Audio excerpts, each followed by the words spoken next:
বাংলাদেশের চট্টগ্রামের ঐতিহ্যবাহী বখতিয়ার পাড়ার প্রবাসীদের সামাজিক সংগঠন বখতিয়ার সোসাইটি এবার তারা নিউ ইয়র্কে আয়োজন করেছে 2023-24 সেশনের হাই স্কুল এবং বিশ্ববিদ্যালয় স্নাতক পর্যায়ে কৃতি শিক্ষার্থীদের মাঝে সম্মাননা পুরস্কারের এক ব্যতিক্রমী অনুষ্ঠান। অন্য শিক্ষার্থীদের উৎসাহিত করতেই এই আয়োজন।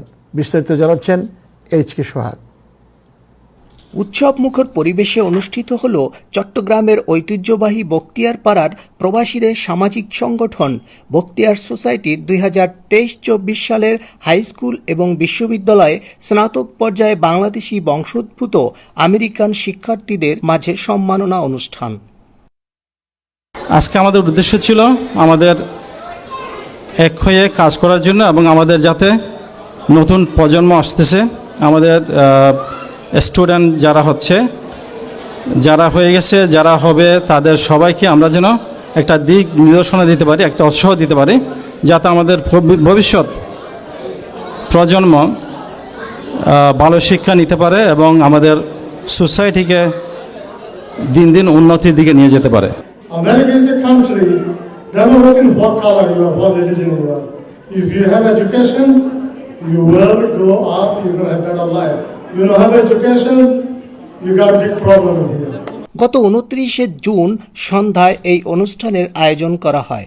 শিক্ষার্থীদের পড়াশোনার বিকাশ, বাংলাদেশি মেধাবীদের সম্মানিত ও একতাবদ্ধ করা এবং এই সম্মাননা দেখে অন্য শিক্ষার্থীরাও যেন পড়াশোনায় আরও ভালো ফলাফল করতে পারে, এমন উদ্দেশ্যেই বখতিয়ার সোসাইটির এই অনুষ্ঠান আয়োজন।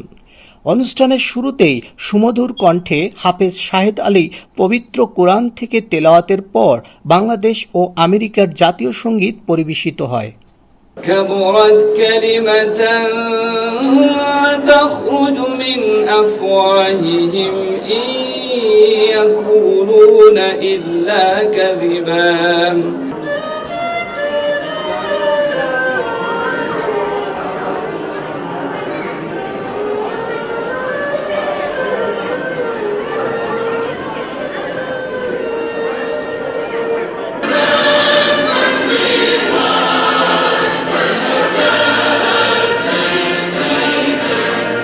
সংগঠনের সভাপতি ডাক্তার এনামুল হক সবুরের সভাপতিত্বে অনুষ্ঠানে টাইম টেলিভিশনের সিইও আবু তাহের ছাড়াও বখতিয়ার সোসাইটির সাবেক এবং বর্তমান নেতৃবৃন্দ উপস্থিত ছিলেন এবং তারা সবাই সংগঠনটিকে এগিয়ে নিতে পরামর্শমূলক বক্তব্য রাখেন।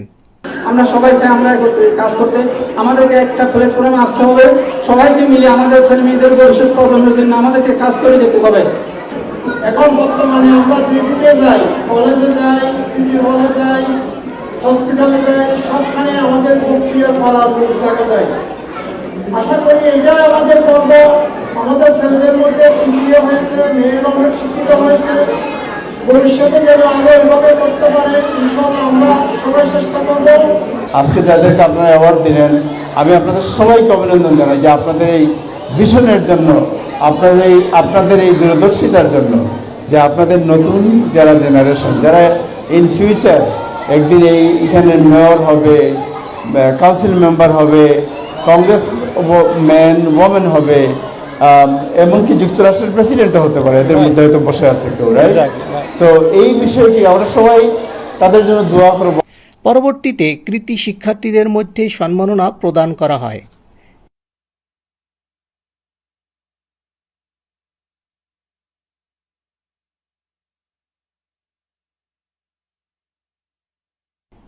এইচ.কে. সোহাগ, টাইম টেলিভিশন, নিউ ইয়র্ক।